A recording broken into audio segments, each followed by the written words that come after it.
Baik, selamat pagi menjelang siang, rekan-rekan sekalian. Selamat pagi menjelang siang, Pak. Baik, kita mulai saja ya, sambil menunggu yang lain karena sudah jam 10 lewat 7 menit, biar waktunya tidak terbuang. Di ini kita perkuliahan terakhir ya. Nanti di akhir akan saya jelaskan untuk soal ujian akhir semesternya ya. Baik, selamat siang. Assalamualaikum warahmatullahi wabarakatuh. Salam sejahtera untuk kita semua. Salam sehat. Tentunya pada pertemuan terakhir ini saya akan memberikan materi terakhir dan soal ujian akhir semester sekalian nanti di akhir akan saya berikan ya. Baik, saya ingin merampungkan perkuliahan materi yang terakhir ya untuk siang hari ini. Saya izin share screen terlebih dahulu.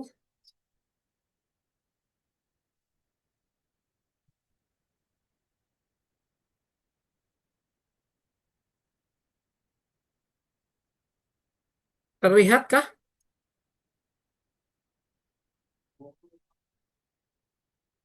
Sudah, Pak, terlihat. Ya, terlihat ya.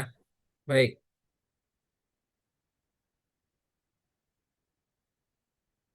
Nah, inilah kajian kita di sesi terakhir ya. Di sesi sebelumnya kita sudah menggarap semua ya. Dari awal kita sudah habiskan materi kita pada semester ini. Dan ini materi yang terakhir yang akan kita garap bareng-bareng ya. Jadi untuk siang hari ini saya akan membahas tentang marketing strategi ya. Atau strategi pemasaran ya. Nah, dalam strategi pemasaran ini, saya akan membahas tentang pengertian terlebih dahulu, tentang pengertian dari strategi pemasaran. Jadi, strategi pemasaran adalah rencana terpadu ya, untuk mengenalkan, menawarkan, dan menjual produk agar tujuannya perusahaan tercapai. Ini di sini kita ada kata rencana terpadu. Terpadu itu apa sih? Terpadu? Terpadu. Ayo, terpadu ini apa? Kalau terpadu, Mauri bisa memberikan bantuannya atau pendapatnya tentang ini kan ada strategi pemasaran adalah rencana terpadu. Terpadu ini apa? Bisa memberikan wawasannya atau pendapatnya atau yang lain boleh kita. Jadi kan Anda suka mendengar dengan apa kata integrated marketing komunikasi ya atau komunikasi pemasaran terpadu, integrated, terintegrasi ya, terpadu. Nah, jadi katanya terintegrasi. Ya, kalau terpadu terintegrasi itu secara terpadu ya. Jadi kalau terintegrasi kan terkait dengan yang lain-lain nih ya. Jadi strategi pemasaran adalah rencana yang secara berbarengan terpadu ya dengan menggunakan media apa. Jadi secara berbarengan untuk mengenalkan ya, menawarkan dan menjual produk agar perusahaan itu tercapai ya. Tujuan perusahaan apa adalah tercapai adalah apa tujuan perusahaan tercapai agar dapat memenuhi kebutuhan dan keinginan para konsumennya ya. Nah, ini kita pahami dulu ya strategi pemasaran yaitu rencana terpadu untuk mengenalkan produknya, untuk ditawarkan ya, untuk dijual agar tujuan perusahaan tercapai ya. Tujuannya adalah memenuhi keinginan dan kebutuhan customer dan otomatis mendapatkan keuntungan ya. Ini tujuannya. Nah, di dalam tujuan strategi pemasaran, kita ada 4 poin yang akan saya jelaskan di sini. Adalah meningkatkan penjualan ya, tadi saya bilang meningkatkan penjualan, keuntungan, pasti kan, memperluas pangsa pasar ya, membangun brand, dan menciptakan kepuasan pelanggan. Nah, ini perlu Anda harus garis bawahi ya. Tujuannya adalah pasti meningkatkan penjualan ya. Memperluas pangsa pasar. Kenapa memperluas pangsa pasar?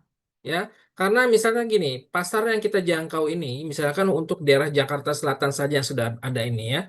Nah, dengan adanya strategi ini, kita bisa memperluas tuh pangsa pasarnya. Bisa ke Jakarta Barat, Jakarta Timur, ya kan? Jakarta Utara, ya, seperti itu. Nih, tujuan seperti itu. Membangun brand. Jadi brand yang ada kita sekarang ini bagaimana sih supaya bisa dikenal banyak oleh masyarakat kembali atau konsumen? kita bangun brand kita, gimana citra image kita, brand kita harus kita bangun ya. Yang keempat, menciptakan kepuasan pelanggan. Tentu ya, pasti produk yang kita pasarkan ya dengan strategi ini untuk memberikan kepuasan pada pelanggan. Kalau pelanggan puas, berarti kan dia akan memakai produk kita kembali kan. Nah, ini tujuannya kita ya. Jadi strategi pemasaran. Oke, tujuannya sudah, sekarang ada fondasi utama di dalam strategi pemasaran ya. Jadi eh, STP ini konsepnya adalah dalam strategi pemasaran ada segmentasi, ya, targeting dan positioning. Kalau segmentasi, jadi dalam fondasi utama pemasaran ini kita ada tiga yang kita jadikan fondasi ya, atau disebut dengan konsep STP singkatannya itu ya. Terdiri dari apa? Segmentasi, targeting dan positioning ya. Segmentasi, Anda kita sudah sering kali ya kita belajar tentang segmentasi setiap dari awal ya, dari kita pembelajaran mungkin bukan hanya di materi mata kuliah kewirausahaan, di konsep marketing yang pernah saya sampaikan juga. Saya sudah memberikan beberapa tentang segmentasi ya. Itu membagi-membagi pasar ya kan. Nah, dalam presentasi itu kan ada apa? Ada demografi, psikografi, ada geografi ya, kita sudah bahas. Nah, ini kita sekarang saya hanya memberikan secara lugas saja segmentasi atau membagi pasar ya. Kalau usia, lokasi, gaya hidup, kebutuhan ya. Ini maksudnya apa nih? Geografi, demografi atau psikografi nih? Ayo, ada yang masih ingat? Kalau membagi pasar berdasarkan usia ya, berdasarkan apa? Pendidikan, gender, ini apa nih? Segmentasi berdasarkan apa? Ayo, ada demografi, ada geografi, ada psikografi. Ayo, masa nggak ada yang tahu nih? Di ada berapa orang yang sudah hadir di sini? Ya, Mauri. Nah, Mauri nih yang suka aktif nih, Mauri. Kalau berdasarkan usia, berdasarkan apa lagi? Berdasarkan gender, sekolah, pendapatan. Ini masuknya geografi apa demografi, Mauri? Demografi, Pak. Demografi. Kenapa demografi?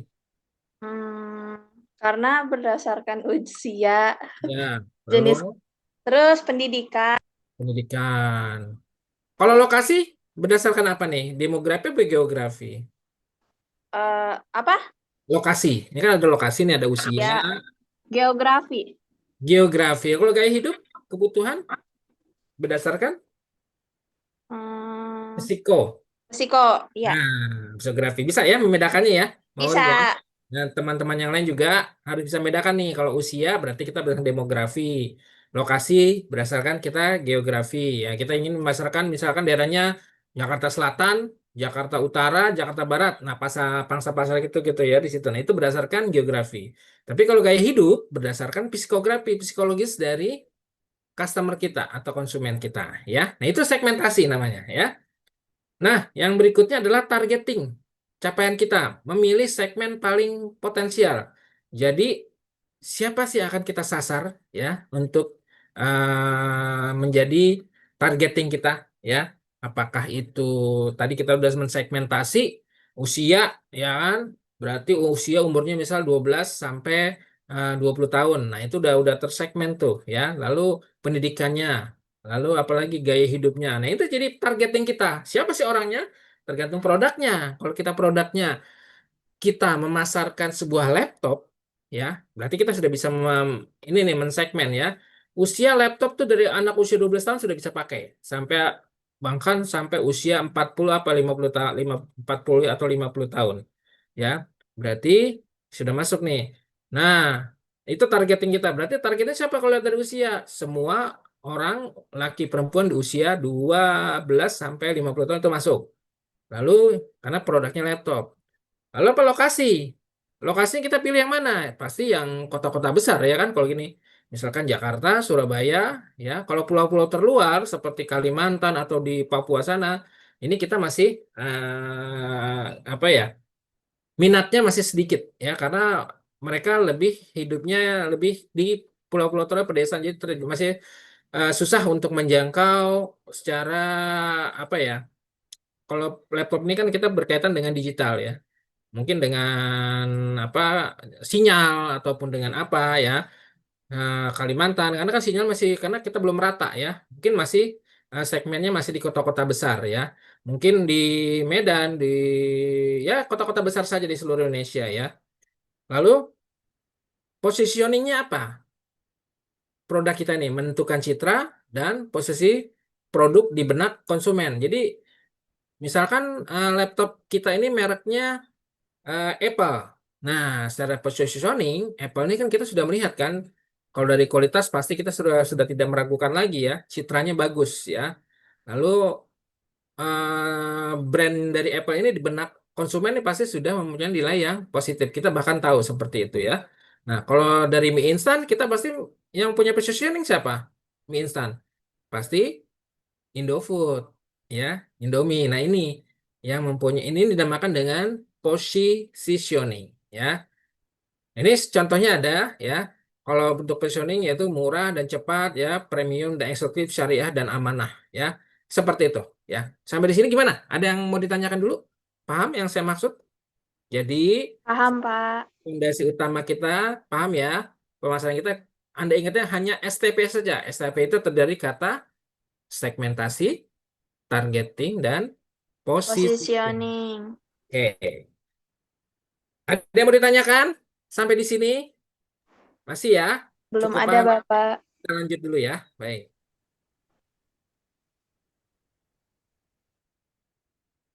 Nah, jadi segmentasi pasar ini tadi di awal sudah saya kasih tahu ada demografis, ya, geografis. Nah, tapi nggak ada salahnya saya tampilkan kembali deh, ya. Tadi kan kita secara cuman demografis, lokasi, ya kan?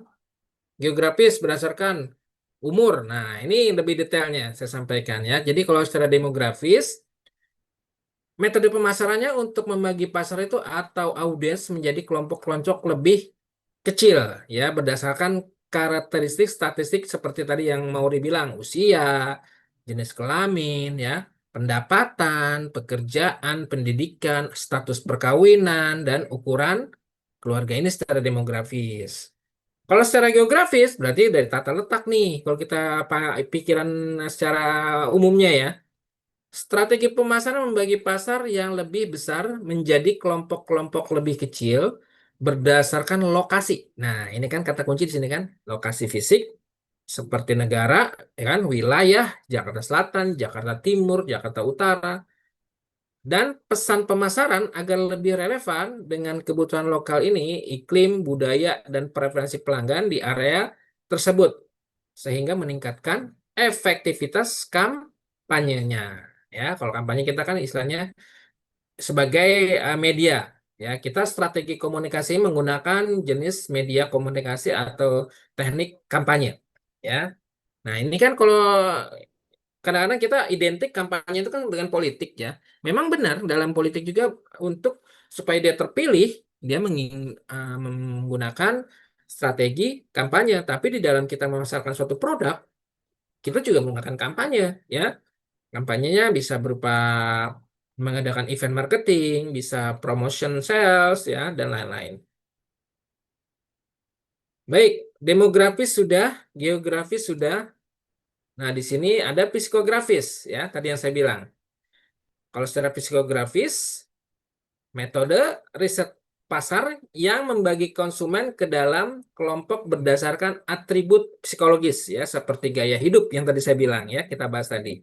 Gaya hidup, kepribadian, nilai-nilai, minat dan opini ya. Dan ada juga dalam segmentasi berdasarkan apa? Psikografis, demografis, geografis ada juga berdasarkan perilaku konsumen ya yang perlu Anda catat juga nih ya. Kalau perilaku konsumen berarti kita metodenya membagi konsumen dalam bentuk kelompok-kelompok berdasarkan tindakan atau kebiasaan atau pola interaksi perilakunya mereka terhadap produk, layanan atau merek kita ya. Ini perilakunya ya. Ini gampang sekali kalau kita melihat dari perilaku konsumen mungkin kita bisa melihat dari komunitas-komunitas ya atau kebiasaan tren yang sedang ramai sekarang ini perilakunya kita bisa melihat di sini ya ya berarti ada 4 nih ya apalagi tadi geografis apalagi demografis Sekarang Fis psikografis dan perilaku konsumen. konsumen. Nah, sekarang saya mau buka diskusi nih. Untuk perilaku konsumen, ya, kelompok berdasarkan tindakan, kebiasaan, dan perilaku interaksi mereka terhadap produk lainnya seperti apa nih? Ada yang bisa kasih contoh nggak? Yang lagi rame sekarang ini. Kalau perilaku, ya yang lagi rame apa nih biasanya? Ada yang bisa berikan contoh?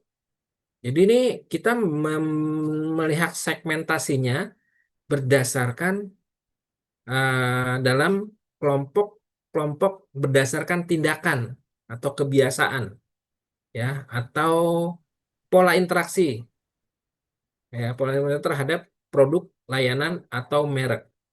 Kita kan di zaman digital seperti ini nih, perilakunya masyarakat kita seperti apa sih, konsumen kita sekarang? Beda loh Dan dengan, belanja online. nah, belanja online. Kenapa bisa Mauri berpendapat seperti itu? Karena zaman sekarang tuh konsumen lebih suka beli lewat Layanan ya, berarti ini terkait dengan layanan ya, Mauri ya? ya. Ya, jadi perilakunya seperti itu. Nah, Mauri bisa melihat bahwa ini belanja online. Lalu bagaimana strategi pemasaran? Kalau Mauri mempunyai, Mauri pernah ada bidang usaha nggak? Punya bidang usaha nggak di rumah? Usaha perorangan atau punya? Nggak ada, Pak. Tapi punya pengalaman di bidang UMKM?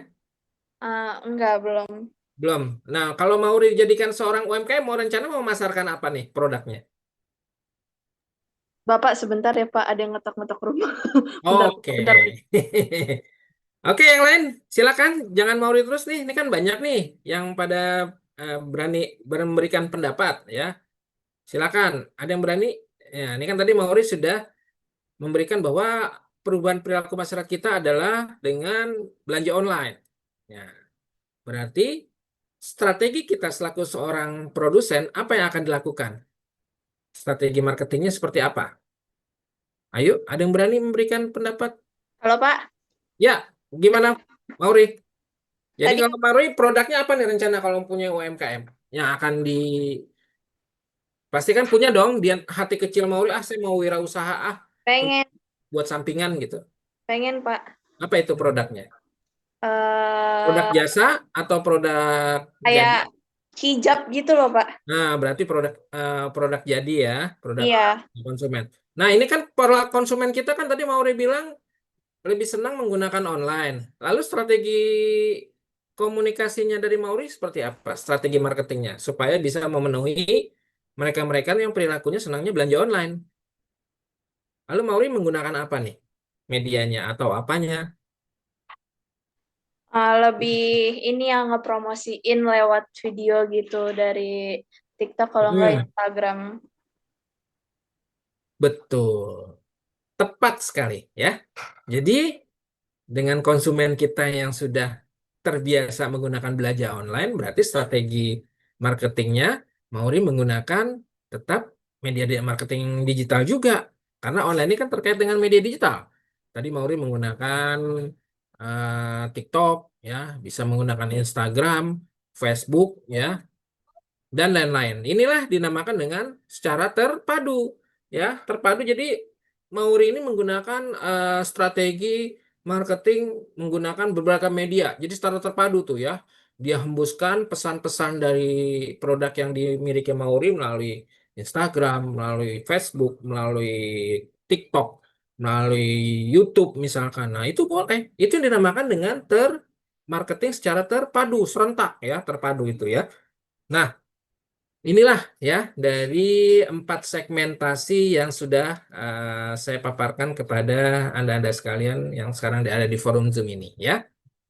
Ada pertanyaan dulu dari segmentasi? Jelas?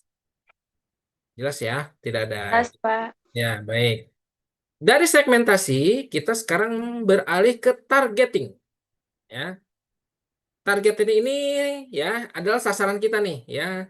Jadi dalam tahap kedua STP ini tadi kan STP itu kan ada segmentasi, targeting, nanti setelahnya ada positioning ya. Jadi targeting ini adalah tahap kedua dalam strategi pemasaran secara STP ya, yang melibatkan penilaian dan pemilihan satu atau lebih segmen pasar yang lebih paling potensial untuk jadikan sasaran utama. Ya, jadi di antara segmen yang pasarnya sudah jadikan potensial, ada apa ya, lebih dijadikan yang menjadi apa ya, sangat potensial lah ya, untuk dijadikan sasaran utama nih. Jadi Anda sudah mensegmentasi berdasarkan misalkan secara demografis ya, atau nah dari secara demografis gini, Anda harus ada yang menjadi targeting utama. Nah, itu maksudnya ya. Yang Anda utamakan siapa nih di sini? Mungkin kan dari secara umur sudah masuk nih, pendidikan, lalu berdasarkan gender, berdasarkan dari penghasilan sudah. Tapi ada yang paling Anda bidik nih. Nah, itu namanya dengan targeting. Ya, seperti itu. Ya, ya misalkan kalau kita lagi rame-ramenya seperti kita berbicara di bidang otomotif, ya. Misalkan Suzuki meluncurkan mobil yang terbaru nih, ya, mobil SUV seperti Fronx ya, mereknya atau di model Fronx, kalau nggak salah tuh ya. Dia meluncurkan itu, jadi ada suatu segmen ya, kita mungkin Suzuki sudah punya segmentasi tertentu, tapi dia berani memunculkan produk Fronx ini, mobil SUV ini, ada yang disasar lebih, ya, mungkin pendapatan penghasilannya lebih besar, ya, gaya hidupnya juga lebih, nah, itu yang dimaksudkan targeting, ya, seperti itu. Berarti segmen sudah, targeting sudah, sekarang positioning. Ya. Strategi pemasaran untuk menanamkan citra, persepsi, dan nilai unik suatu produk atau merek di benak konsumen dibandingkan dengan pesaing. Ini yang dimaksud dengan positioning ya. Jadi strategi pemasaran untuk menanamkan citra nih ya di benak kepala konsumennya ya. Persepsi konsumen seperti apa dan nilai unik suatu produk atau merek di benak konsumen dibandingkan dengan pesaing. Ya. Ini yang dimaksud dengan positioning ya. Jadi menonjolkan keunggulan ya atau produk sebagai solusi terbaik sehingga mudah diingat dan dipilih oleh target pasar. Ini yang pernah saya bilang, position ini sama dengannya dengan top of mind. Kalau Anda ingin membeli mie instan, di benak Anda kepikirannya apa? Mie instan. Secara positioning, apa di benak Anda, di otak Anda? Persepsinya. Pasti menyebutnya Indomie. Kalau Anda memikirkan pasta gigi di benak Anda yang apa? Sehingga yang guna diingat apa? Kalau pasta gigi, Dan Pak, Pepsodent, ya. Kalau air mineral di benak Anda terbenaknya apa? Aqua. Aqua. Kenapa Anda nggak memilih kata Ades atau tidak memilih kata apa yang lainnya? Itulah ya disebut dengan positioning. Jadi di sini menonjolkan keunggulan produk ya. Mungkin kita biasa dulu terbiasa minum Aqua awalnya, biasa mengonsumsi Indomie, tiba-tiba kita sudah merasakan rasanya, sudah merasakan keunggulan produknya ya. Dan sampai Anda mengkonsumsinya berulang-ulang kali ya, sehingga mudah diingat ya karena brandnya ini dan menjadikan target pasar. Nah, ini positioning ya atau top of mind yang di kepala kita ya. Kalau kita air mineral tadi Aqua ya, pasta gigi Pepsodent. Kalau kita berbicara tentang yang lain-lain ya, banyak. Jadi masing-masing produk itu mempunyai keunggulan di top of mind-nya para konsumen ya. Ini yang disebut dengan tadi apa? STP ya. Baik. Nah, saya anggap STP sudah selesai. Ini kita masuk ke marketing mix ya, atau disebut dengan bauran pemasaran atau 4P ya. Ini yang sering kita gaung-gaungkan nih ya. Kita pernah diskusikan sering banget, tapi di akhir ini saya akan bahas kembali. Jadi marketing mix ini adalah kombinasi elemen-elemen pemasaran ya. Berarti kan kalau elemen-elemen, kalau tidak ada satu, pasti akan pincang nih ya. Contoh elemen-elemen dari pencernaan kita. Apa elemen pencernaan kita? Terdiri dari apa aja elemen dari pencernaan tubuh kita? Berarti mulut, ya kan? Kerongkongan, apalagi usus besar, ya kan? Usus kecil. Nah, itu kan elemen-elemen kita, ya.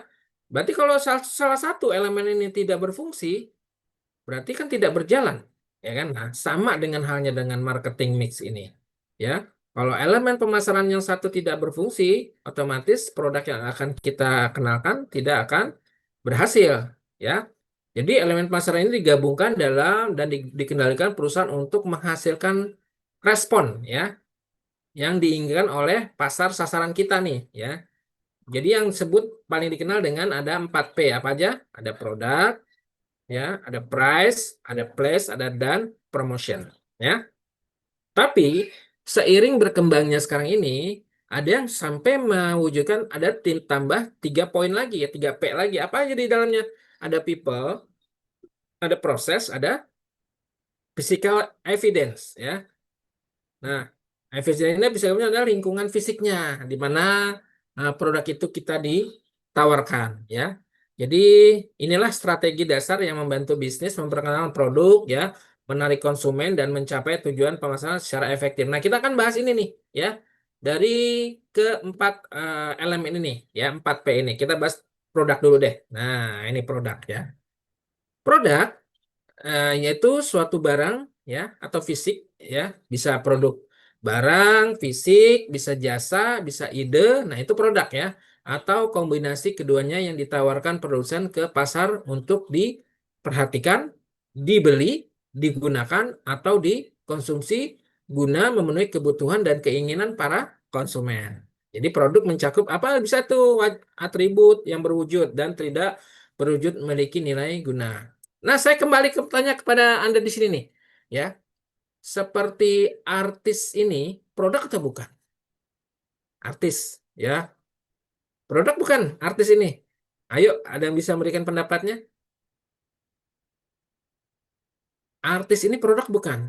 Seperti banyak kan artis-artis kita ya, penyanyi-penyanyi itu kayak misalkan Ahmad Dhani, ya kan? Siapa? Ariel Noah, ya. Misalkan siapa lagi? Ya banyak. Ini mereka produk bukan? Ayo, jangan mau Bukan, terus nih. Segini bukan di sini kayaknya, Pak. banyak nih. Ya, Pasca gimana? Kalau artisnya bukan, Pak. Artisnya Artisnya brandnya. bukan. Nah, Tapi kalau karyanya produknya, Pak. iya. Berarti artis ini tidak termasuk produk. Kenapa? Pasca bisa berpendapat seperti itu.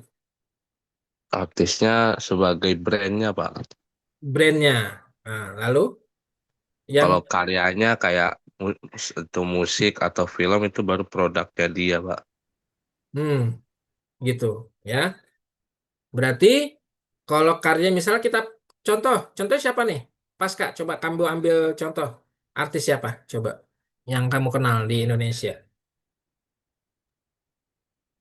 Siapa ya? Siapa penyanyi yang kamu suka deh? Siapa? Ada penyanyi yang Iya. kamu suka? Ria Ricis aja tuh, Pak. Nah, kayak ya contoh lah kayak yang udah ngetop aja ya. Misalnya Ariel dah, Ariel Noah. Nah, menurut Anda dia produk bukan? Pasca. Kalau kata saya bilang itu produk. Kenapa?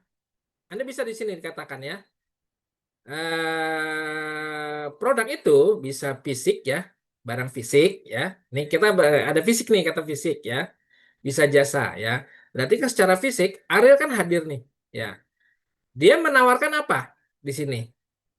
Jasanya apa? Menghibur apa? Menghibur kita konsumennya ya. Berarti yang ditawarkan jasanya dia sebagai seorang penyanyi ya. Apa produknya dia? Menciptakan sebuah lagu. Ya kan lagunya dia kan kalau sudah dikonsumsi publik kan berarti kan apa? Dibeli kan oleh hak ciptanya kan? Ya kan? Apalagi ada undang-undang hak cipta sekarang kan. Setiap lagu yang tujuannya untuk komersil itu akan mendapatkan apa? Kalau dalam bahasa transaksinya royalti. Nah, berarti artis ini termasuk dalam produk karena dia menghasilkan suatu karya ya, lagu yang dia nyanyikan dan dia pasarkan bahwa lagu itu bisa dikonsumsi oleh masyarakat sebagai penghiburan. Nah, ya. Jadi itu. Jadi artis ini Berarti popularitas juga ya? Popularitas ya termasuk di dalam, tapi yang kita perlu garisbawahi adalah dia menawarkan produknya apa? Musik, ya kan? Jasa, ya kan? Yang ditawarkan secara fisik. Pasti Mauri juga mempunyai penyanyi favorit dong. Siapa penyanyi favorit Mauri ini? Ada, Pak. Ada Indonesia, ya kan? Pasti Mauri bisa saking favoritnya pasti Mauri ingin memiliki lagunya dong, ya kan? Atau Iya. musiknya, MP3-nya. Nah, itu kan berarti suatu barang atau jasa yang bisa memuaskan keinginan kita kan selaku pengguna nih kita nih, ya kan? Untuk memenuhi kebutuhan keinginan kita kan selaku konsumen kan, supaya kita terpuaskan dengan membelinya karyanya dia melalui misalkan CD atau memberikan secara kita download secara berbayar. Nah, seperti itu ya. Ini produk. Oke, Pak, Pak, Aska, gimana ya? Ya. berarti si Ariel Noah ini produknya Pak. Kalau lagunya hasil produknya Pak. Ariel ini kan produk. Kenapa? Karena dia bisa memuaskan para penggemarnya, ya kan? Karena bisa memuaskan kebutuhan dan keinginan. Nah, lalu di Ariel ini kan produknya kenapa? Dia kan bisa menciptakan suatu lagu. Produknya dia kan lagu, ya kan? Lagu ciptaannya ditayangkan, didengarkan sehingga dapat memenuhi keinginan dan kepuasan konsumennya selaku pendengar atau penggemarnya. Begitu, Paskah. Ya Pak, ya Pak. Nah, oke, ya. Nah, ini rame nih, banyak yang berani mengeluarkan pendapat. Saya suka kalau kayak gini, ya. Ada lagi yang mengenai produk? Ada ya? Nggak ada? Oke, cukup jelas ya. Jadi Anda bisa membedakannya produk tuh ada produk fisik ya. Produk fisik ini kan bisa misalnya Aqua, Pepsodent ya kan, dua kelinci ini kan produk fisik. Kalau produk jasa banyak ya, seperti laundry kan jasa, kereta api, transportasi, jasa pendidikan, nah itu jasa, ya kan, tukang cukur, ya, salon itu jasa, gitu ya. Kalau ide apa? Ada nggak ide? Termasuk jasa nggak ide nih? Ide, termasuk Ya jasa Pak, apa? Pasca ide. Kalau orang yang menjual ide apa nih? Eh, jenis usaha seperti apa? Pasca. Kalau ide menjual ide, konsultan mungkin Pak. konsultan. Seperti contohnya konsultan apa? Konsultan pajak. Nggak tahu Pak. Nah, Belum ketemu konsultan Pak. misalkan dia apa? Desain grafis kan ide, ya kan? Iya, iya Pak. Desain grafis, dia membuat maket suatu gambar untuk rencana pembangunan. Nah, itu ide yang dipakai kan? Nah, itu jasa. Ya, itu ada nilainya untuk memenuhi keputusan konsumennya ya kan? Kita ingin bangun rumah nih, tapi kita tidak tahu idenya kayak gimana ya supaya rumah kita nih desainnya bagus. Misal dengan tanah luasnya 90 meter persegi. Saya bikin rumah gimana? Nah, kita menggunakan ide tadi yang Pasca bilang, jasa konsultan. Konsultan apa? Desain. Nah, seperti itu ya. Inilah produk ya. Cukup menarik. Oke, dari produk kita beranjak ke 4P yang berikutnya adalah oh ya ini ada poin-poin penting dalam satu produk ya. Jadi saya sudah buatkan juga ya. Jadi tadi kita sudah menjelaskan produk jenis-jenisnya dan sekarang bentuknya ya macam-macam nih. Dapat berupa fisik ya kita sudah tahu fisik tadi ya Pepsodent ya dan seperti mobil, pakaian ya non fisik jasa tuh seperti tadi konsultan ya. Tadi yang kita bahas dengan Pasca konsultasi, layanan internet. Nah ini bentuk produk. Jadi tujuan produk ini adalah dibuat untuk memecahkan masalah. Memecahkan masalah apa? Konsumennya. Untuk memenuhi apa? Kebutuhan, keinginan dari konsumen ya. Konsumen itu kan karena ingin membeli karena dia ada kebutuhan ya. Ada keinginan. Misalkan Anda lapar nih, kebutuhan keinginannya apa? Anda mencari makanan, Anda mencari misalkan nasi Padang. Nah, itu kan untuk memuaskan kebutuhan keinginannya ya. Lalu klasifikasinya apa? Oh ya, umumnya dibagikan berdasarkan daya tahan, ya bisa tahan lama, dan tidak tahan lama, atau jenis penggunanya, konsumen akhir atau industri. Kalau konsumen akhir kita nih, tapi kalau konsumen industri berarti kan dia harus diolah lagi, dipakai sebagai untuk memenuhi kebutuhan dia selaku produsen, ya, dijadikan barang untuk menunjang barang jadi lagi, ya. Atribut bisa berupa apa? Kualitas, mereknya, fiturnya, desainnya, dan kemasan ya. Ini poin penting dalam mengenai produk ya. Tadi nih kalau yang atribut seperti ini nih. Nah, ini kan ada Aqua atributnya ya. Kemasannya seperti ini, ada yang saset ya, ada yang Pepsodent, Nah, ini atribut yang disebut ya. Oke. Saya kira di sini untuk produk cukup paham, jelas. Nah, sekarang kita masuk ke price, harga, ya. Berarti kalau kita bermain harga adalah jumlah apa? Nilai, uang, atau kompensasi, ya, yang dipertukarkan untuk mendapatkan barang atau jasa, ya. Kenapa? Karena uang kan sebagai alat tukar. Kita ingin membeli suatu Pepsodent, kita menggunakan uang. Dengan uang misalkan 20.000, kita tukarkan mendapatkan suatu barang yang kita butuhkan, ya, untuk mendapatkan barang itu atau jasa, ya, dengan uang. Jadi yang mencerminkan nilai apa? Ada ekonomis dan kepuasan pelanggan. Kita beli Pepsodent 20.000, kita mendapatkan kepuasan karena kita mendapatkan produk yang kita inginkan. Nah, ini namanya dengan price, harga, ya. Nah, dalam harga kita juga ada strateginya. Pendekatan atau metode yang digunakan perusahaan untuk menentukan harga produk atau layanan dengan tujuan memaksimalkan apa? Keuntungan untuk mencapai target bisnisnya. Seperti apa? Meningkatkan penjualannya, bagaimana pangsa pasarnya, ya, atau membangun citra merek, ya. Nah, jadi sambil memperhatikan faktor internal atau biaya dan tujuan dan eksternal, yaitu berdasarkan apa? Permintaan pasar, kompetitor, tren ekonomi. Kompetitor itu pesaing, ya, pesaing dan tren ekonomi yang sedang tren sekarang. Ini strategi harganya, ya. Tujuan dari strategi harga ini atau pricing strategi ini, yang pertama memaksimalkan keuntungan, pasti, ya, meningkatkan penjualan, membangun citra merek dan menciptakan keunggulan kompetitif, ya. Tujuan strategi harga ini yang pertama tadi memaksimalkan keuntungan adalah kita menemukan harga yang menghasilkan margin keuntungan terbaik, ya. Itu yang jadi tujuan dari strategi harga, ya. Yang maksudnya terbaik adalah tidak mahal di konsumen juga, tapi kita mendapatkan keuntungan juga. Nah, itu yang dimasukkan dengan keuntungan terbaik, ya. Yang kedua, meningkatkan penjualan dan pangsa pasar. Jadi harga yang kompetitif, ya, dapat menarik lebih banyak pelanggan dan mengalahkan pesaing. Berarti kita kan kalau lihat redaksi seperti ini harga yang kompetitif, berarti kita harus melihat dulu juga nih harga-harga kompetitor kita, ya. Jangan kita menjual barang atau produk lebih mahal ataupun lebih tinggi dari kompetitor kita, karena Anda harus tahu, ya, sensitifnya konsumen kita seperti itu. Apalagi kalau di ibu-ibu nih, ya kan, beda 500 perak pun dia akan beralih tuh, ya, ke produk lain. Betul nggak? Betul, biasanya perempuannya lebih kritis terhadap harga, ya. Makanya harga yang kompetitif dapat menarik lebih banyak pelanggan, ya, dan mengalahkan pesaing. Ya, berarti kita strateginya adalah pasang harga tidak tidak boleh marginnya terlalu jauh dengan kompetitor kita. Seperti itu, ya. Lalu apalagi tujuan dari pricing strategi? Membangun citra merek. Jadi harga tinggi dapat menciptakan persepsi kualitas yang premium. Sementara harga yang rendah bisa menarik segmen pasar tertentu. Ya, maksudnya harga dapat menciptakan persepsi kualitas premium seperti apa? Aqua.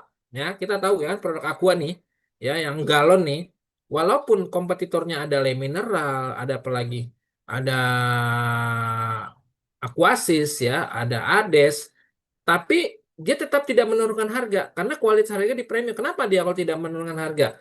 Agar loyalitas pelanggannya yang sudah mengkonsumsi produk galon Aquanit tetap terjaga. Kalau dia menurunkan harga, ya, menjadi curiga nih dari para konsumennya. Ada apa nih Aqua tiba-tiba menurunkan harga galonnya? Biasa dia beli 22.000 atau 25.000, sekarang menjadi 15.000. Nah, kan curiga nih, ya kan? Harga seberapaan, jadi menimbulkan jadi ketidakstabilan terhadap konsumen loyalnya, ya, seperti itu. Lalu apa? Menciptakan keunggulan yang kompetitif, menawarkan harga yang unik atau inovatif untuk membedakan diri dengan rival. Ya, ini pasti, ya. Jadi kita harus, tujuan strategi ini menawarkan harga yang unik atau inovatif untuk membedakan dari, misalnya pesaing kita harganya berapa nih, supaya tidak margin terlalu jauh. Misalkan dengan satu apa ya, jangan otomotif lah, ya. kira-kira yang gampang kita bisa analisis handphone lah ya. Handphone dari merek Samsung dan merek Xiaomi. Xiaomi menjual handphone dengan yang sama, speknya sama, misalnya harganya 8 juta lempeng. Nah, tapi kita mempunyai harga yang kompetitif, menawarkan harga yang lebih unik. Kenapa unik? Misalkan jadi 7 juta 899. Nah, padahal kan harganya hampir sama kan ya. Jadi membedakan diri dari pesaing seperti itu. Orang memandang, oh ini pasti lebih murah, padahal hanya beda Rp1 saja kan dengan yang produknya sama. Ini yang menemukan unik, ya, menawarkan harga yang unik. Anda pasti melihat kan di mall seperti itu kan, harga-harga misalkan sebenarnya kita kata persepsi itu harga 8 juta, tapi harga dijual 7 juta 900,99. Nah, padahal sama aja nggak kan? 8 juta jatuhnya seperti itu ya. Oke? Paham ya yang saya maksud di sini? Paham. Nah, ada faktor-faktor yang mempengaruhinya. Seperti apa? Biaya produksi, permintaan konsumen, kompetitor, tujuan bisnis, dan kondisi pasar dan ekonomi. Sebentar dulu ya. Ini tempat saya mendungnya gelap banget nih. Saya menyalakan lampu dulu sebentar. Oke. Sama Pak, di sini Gelap juga ya? mendung Pak. Pak Agus di mana nih? Mendung juga gelap. Mendung gelap Pak. Iya. Ini saya lihat awannya kayaknya ekstrim banget, gelap banget. Berarti sama ya. Gitu. Ya ini, ya ini yang maksud yang mempengaruhinya biaya produksi, biaya bahan baku, tenaga kerja dan operasional, permintaan konsumen, kesediaan pelanggan untuk membayar nilai value, ya perceptionnya. Lalu kompetitor, harga yang ditetapkan oleh pesaing. Kita harus ini juga nih ya, harus peka terhadap ini ya. Nah, ini yang dimaksud dengan harga. Ada yang pertanyaan dulu dari harga nih? Boleh? Dari mengenai Izin harga? Pak, Ya, kami izin gimana bertanya bagus? Pak. Siap, dalam suatu produk ini memang menurut kami, setelah kami Hmm. ikuti pelajaran Bapak, membutuhkan triangle strategik Pak. Triangle Triangle strategi. strategik itu terdiri meliputi dari strategi marketing, Ya. strategi pricing, Hmm. sama strategi dalam apa namanya manajemennya Pak. Jadi ada Manajemen. tiga tiga tiga yang harus kita lalui dengan semuanya itu dalam kesempurnaan. Hmm. Walaupun tidak sempurna harus mendekati kesempurnaan kalau kita ingin sukses itu Pak. Ya, Karena betul. kalau tidak strategi marketing kita jalankan tapi strategi pricing kita salah juga Hmm. hancur. Ya. Strategi pricing sudah benar, strategi marketing benar, strategi manajemennya salah, sama saja Ya, akan mengalami titik kehancuran juga. Jadi betul. menurut kami kesimpulan dari pelajaran yang Bapak sampaikan ini memerlukan triangle dari strategik. Ya, Seperti termasuk itu, Pak. pricing di harga di dalamnya ya, Pak Agus. Betul, Pak. Betul, Pak. Pricing juga Oke. pricing mantap, sudah benar, marketing sudah benar, manajemen juga harus lebih benar lagi, Pak. Iya. Yang lebih titiknya kan umumnya para konsumen kita, Pak Agus, dia kan ingin memperoleh harga yang murah. Nah, kebanyakan itu kan, harga yang murah sesuai dengan ini, tapi dengan kualitas yang bagus. Umumnya seperti itu kan. Betul. Makanya kalau ngambil untung jangan rakus-rakus katanya. Iya, karena kita harus memandang seperti ini, Pak Gus. Sensitif dari konsumen kita, saya pernah bilang, apalagi namanya ibu-ibu ya, perempuan ini dengan harga beda 50 perak pun dianggap mahal, Pak Gus. Nah, itulah Betul, sensitifnya. betul, betul. Itu namanya kaum mendang-mending itu. Iya, oke. Baik, itu tadi tambahan dari rekan kita, Pak Agus ya. Cukup baik sekali tambahannya, ternyata menimbulkan three angel katanya ya di dalamnya. Cukup menarik ya. Baik. Oke, saya kira harga ini sudah paham ya. Kita sudah berarti sudah kita membahas 4P ya.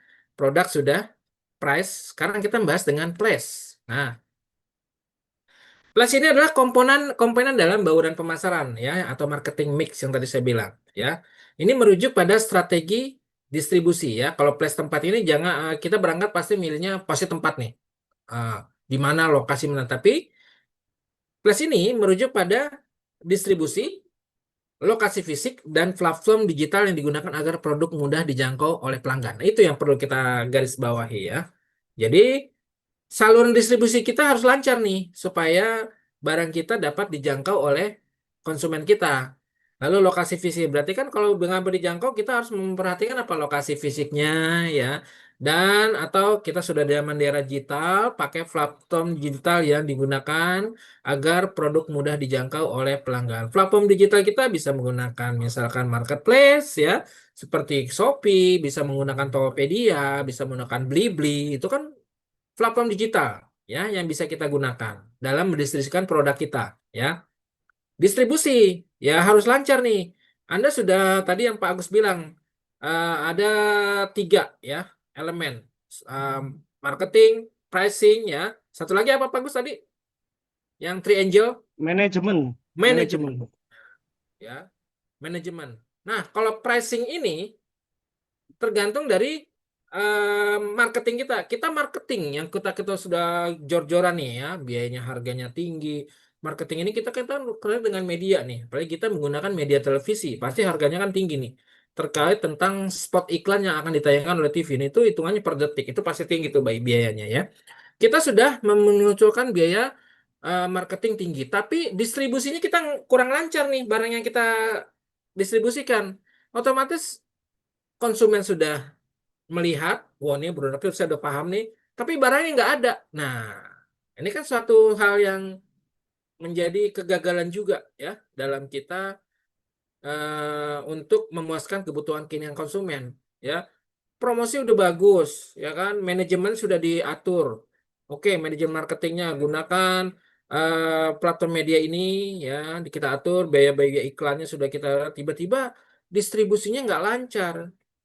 Orang sudah tahu, tapi kita sedangkan mencari barang ini, tapi di Indomaret nggak ada barangnya misalkan, di Alfamart nggak ada.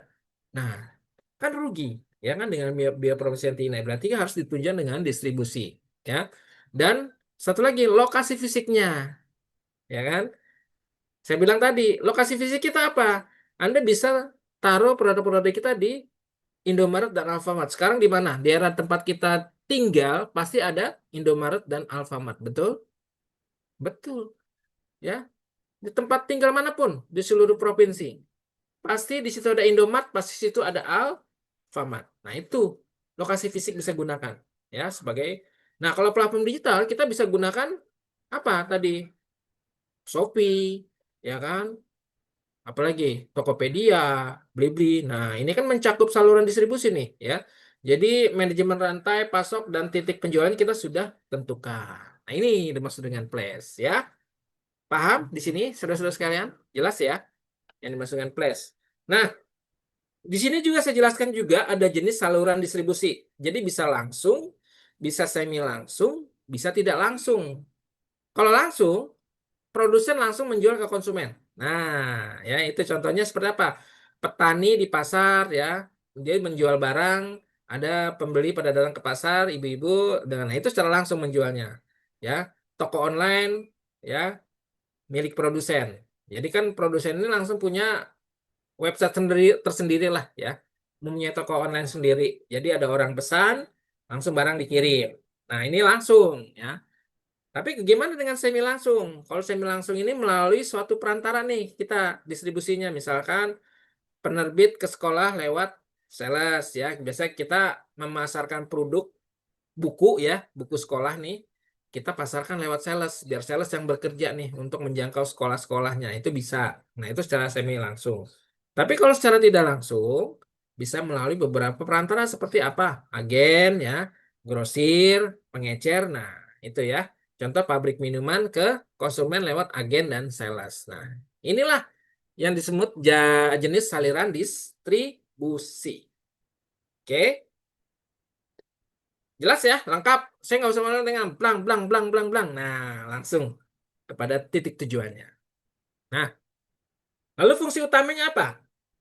Untuk dari saluran distribusi ini? Menjembatani jarak. Ya.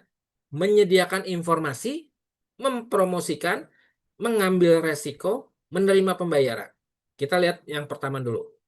Menjembatani jarak. Memindahkan barang dari lokasi produksi ke konsumen. Ya jelas ya. Itu pasti tuh ya, nama distribusi ya pasti menjembatani jarak. Yang kedua, menyediakan informasi, memberikan informasi produk kepada konsumen ya. Pasti ya kan bahwa bisa diselimuti dengan menyediakan informasi produk kita ini ya memberikan informasi kepada konsumen kegunaannya, untuk apa ya, manfaat produknya untuk apa. Yang ketiga mempromosikan, membantu promosi produk juga nih ya. Kita mendistribusikan, menjelaskan bahwa produk kita ini ya.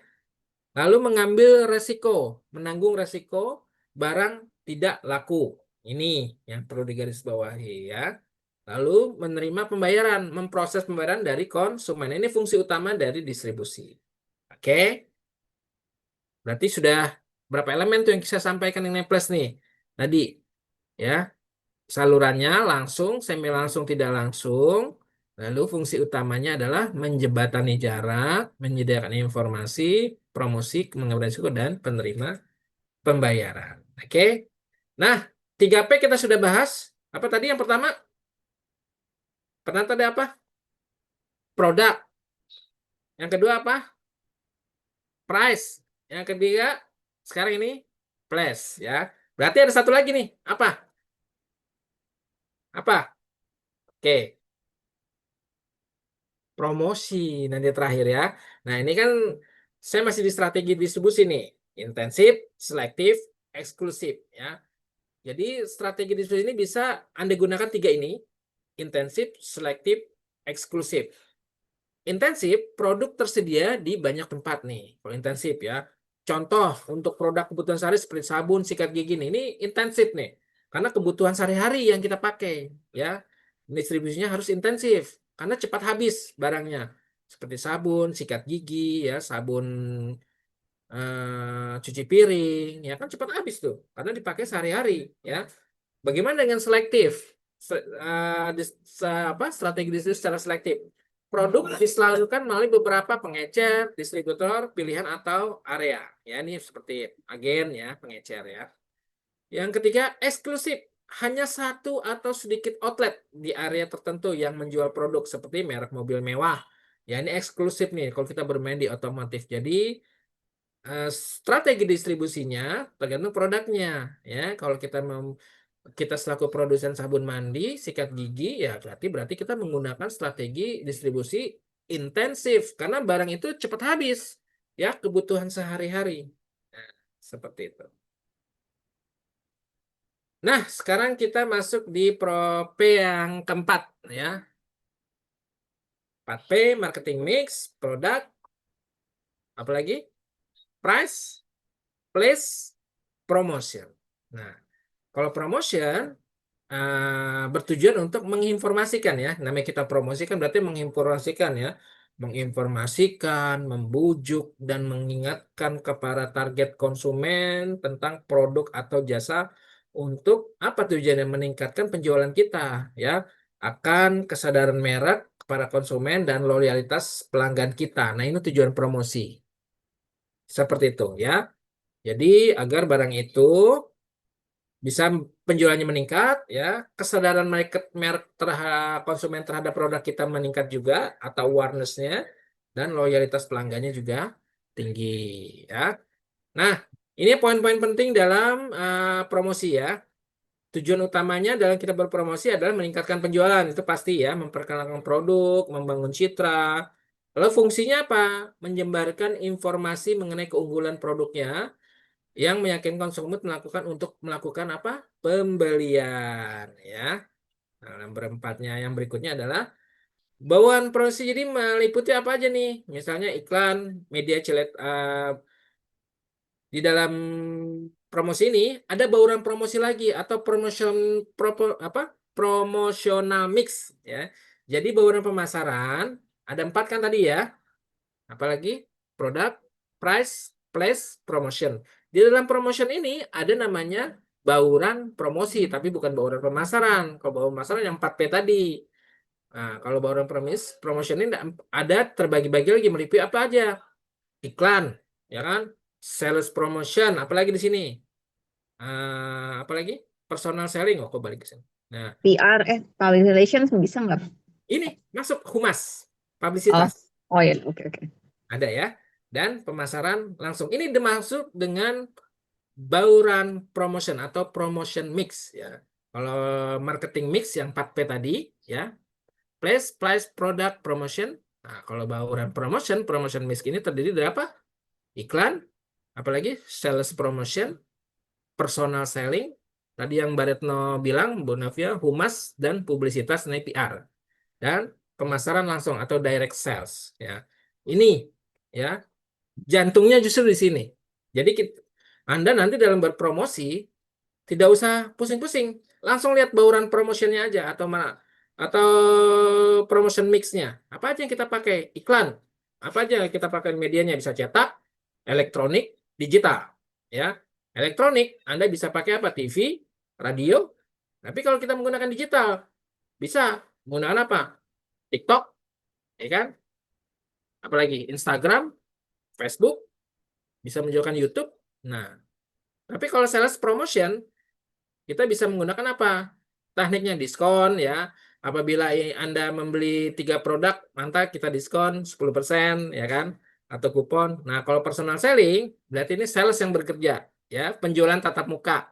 Seperti pameran-pameran otomotif itu kan banyak sales-salesnya kan? Ada sales girls ya, sales promotion girls itu kan personal selling, tatap muka. Ya. Kalau humas publisitas tadi yang Mbak Novia bilang ya seperti PR, meningkatkan citra merek ya, memperbaiki citra ya, dan pemasaran langsung atau direct sales ya, seperti itu. Direct sales pemasaran itu ya sama dengan kita berhubungan dengan pembelinya langsung ya, seperti itu. Nah, di sini ada jenis promosinya juga meliputi apa? Promosi menjual itu misalnya flash sale ya, kupon. Nah, ini sama nih, hampir sama dengan yang tadi bauran promosi sampaikan. Iklan media sosial, konten pemasaran, dan pemasaran mood to mood atau mulut ke mulut ya, mood to mood. Nah, jelas? Yang saya maksud di sini, Mbak Novia, jelas? Jelas, Pak. Jelas-jelas, Pak. Jelas. Oke. Kalau jelas, berarti 4 sudah kita bahas ya. Produk, place, promotion, dan sekarang produk, price, place, promotion. Nah, sekarang kita mengevaluasi dari strategi yang kita gunakan ya. Ada monitoring penjualan, ya, feedback pelanggannya, perbaikan berkelanjutan, ini yang harus kita evaluasi. Berarti kalau monitoring penjualan yang kita ikut berarti apa? Produk kita yang kita jual laku tidak di pasaran ya. Feedback pelanggannya seperti apa ya. Misalkan mereka puaskah dengan produk kita, layanan kita ya. Lalu kita evaluasi bagaimana untuk lanjutan ke depannya. Misalkan kita mengembangkan produk atau kita mix produk dengan yang kemarin kita bahas tuh, scamper. Nah, dengan itu ya, Anda kemarin kan tugas sudah kirim kan. Saya lihat, wah mantap-mantap nih. Berarti pemikirannya sudah bisa jadi seorang wirausaha nih semua di sini ya, seperti itu. Jadi kesimpulannya, strategi pemasaran yang tepat membantu usaha untuk bertahan dan berkembang. Oke, sampai di sini cukup jelas. Apakah ada yang mau didiskusikan? Silakan. Gimana, jelas? Oke, kalau sudah jelas saya akan sampaikan soal UAS yang akan dikumpulkan minggu depan, karena minggu depan kita sudah UAS ya. Ya, ini berarti kita pertemuan terakhir. Gimana, sudah jelas dulu materi kita untuk sore hari ini? Siang hari ini? Sudah, Pak. Sudah ya. Baik. Kalau sudah saya stop share, saya akan jelaskan soal untuk UAS. Nanti Anda bisa bertanya di sini ya. Coba saya share soalnya.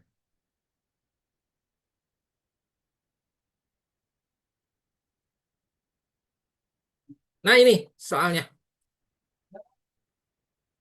Terlihat tidak? Jadi Anda membuat suatu proposal bisnis ya. Nah, ini ada step-stepnya, ada berapa nih yang saya sampaikan? Ada 10 ya, 10 step ya.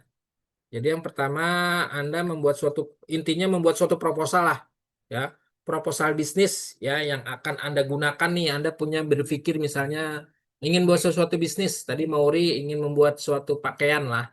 Nah, bisa sebutkan nama usahanya dalam proposal itu ya. Lalu ringkasan eksekutifnya berisi gambaran singkat tentang konsep bisnisnya, lalu produknya, target pasarnya siapa. Tadi kita udah bahas ya, target keunggulan bisnisnya, lalu proyeksi keuntungannya, ya. Lalu di poin ketiga, latar belakang dan deskripsi bisnisnya, ide bisnisnya seperti apa, masalah yang diingin diselesaikannya apa ya. Harus ada visi misinya. Oke, cukup ya waktunya seminggu, minggu depan harus sudah dikumpulkan nih. Kita UAS kan sudah kita bagikan ininya kan, jadwalnya kan, jadwal UASnya. Tuh. Sudah. Kita mulai kan UAS itu Sabtu depan pukul 10.30 sampai jam 1 jam setengah ya waktunya ya. Nah, Iya. Pak, oke, ya, kalau melanjuti yang kemarin kan UTS itu, ya. saya kan mengenai fashion ya, terus ini saya Hmm. lanjutkan gitu bisa nggak Pak Ya itu dia yang proposal? saya inginkan. Ini kan Oke, pengembangan dari UTS yang kemarin. oke, baik. Nah, jadi Anda tinggal kembangkan di sini dalam membuatkan suatu proposal bisnis. Mhm. Nah, nanti UAS dikumpulkan minggu depan, kita tetap ada Zoom ya. Jadi di satu sisi Anda sudah membuat proposalnya, Anda harus mempresentasikan ya. Tapi jangan Oke, lama-lama, diringkas aja cukup 5 sampai 7 slide ya. Jadi oke, baik. kita melihatnya, oh jelas nih maksudnya Mbak Novia, oh begini ini. Saya juga bisa melihat dari presentasi Anda, oh iya seperti itu. Oke, Jadi oke, baik. penilainya ada dua, ada nilai pembuatan proposal dan nilai dari presentasinya. Oke, Oke. baik Pak. Nah, ada lagi yang mau ditanyakan selain Ibu Novia yang masih nanti saya upload soal ini di grup WA ya untuk lebih jelasnya. Jadi teknisnya nanti ketika Anda sudah presentasikan, waktunya nggak usah lama-lama, cukup 5 menit, nanti biar kebagian waktunya dengan yang lain. Setelah Anda presentasi, hasil proposalnya dalam bentuk PDF, Anda kirimkan via WA aja ya. Nanti saya tinggal tarik dari situ, dari grup WA. Jadi nggak biar saya nggak perlu susah-susah buka si akad harus tarik, itu kan butuh waktu lama. Ketika Anda presentasi, langsung upload ke grup WA, saya tarik PDF-nya. Oke? Jelas? Wow, hujan deras di tempat saya nih sebentar ya.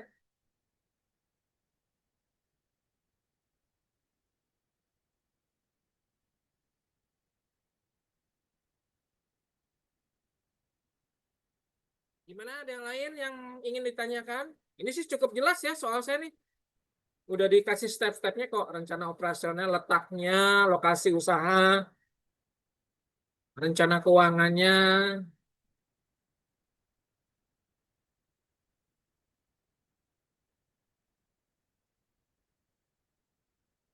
Jelas? Gimana? Jelas Pak. Kalau Ini sudah nanti jelas? untuk yang presentasinya berarti yang di saya PDF-in ya Pak ya, untuk Ya, slide bukan PPT ya.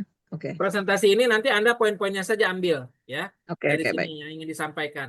Ya, nggak perlu lama, 5 menit juga cukup ya. Karena di presentasi itu kita tidak perlu ada tanya jawab. Kalau tanya jawab pasti waktunya panjang tuh. Kasihan dengan Oke yang Pak. lain Ya, ya. Oke? oke Pak. Kalau sudah cukup, ini saya stop share-nya. Nanti saya upload di ini ya, di grup WA ya, untuk sebagai acuannya. Baik, saya kira itu di pertemuan terakhir ini kita cukupkan karena materi sudah habis ya. Sekarang Anda tinggal fokus untuk membuat proposal usahanya ya, dan buat juga PPT-nya ya. Paling banyak 7 lembar lah, jangan terlalu banyak ya PPT-nya. Biar waktunya cukup untuk mempresentasikan minggu depan. Ya, tidak ada tanyakan lagi nih tentang tugas UAS. Cukup jelas semua? Cukup ya. Baik, Ya, kalau sudah Pak. cukup jelas, saya tutup pertemuan terakhir ini kita pada hari ini. Mohon maaf apabila ada kekurangan atas perilaku saya yang kurang berkenan ya, atau tutur bahasa atau perilaku, mohon dimaafkan. Ya. Saya kira itu pertemuan kita pada siang hari ini. Saya ucapkan terima kasih atas kerjasamanya. Selamat siang. Wassalamualaikum warahmatullahi wabarakatuh. Waalaikumsalam. Terima kasih Pak Ya, Sofyan. sama-sama Mbak Novia. Silakan yang mau Terima live. kasih banyak, Bapak. Sama-sama, Mauri.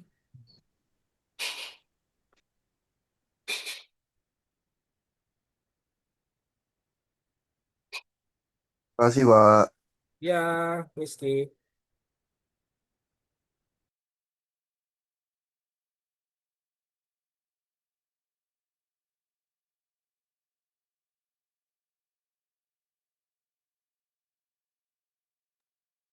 Maaf, Pak. Sorry, Pak. Tadi udah di absen belum ya? Halo, Rizky. Gimana?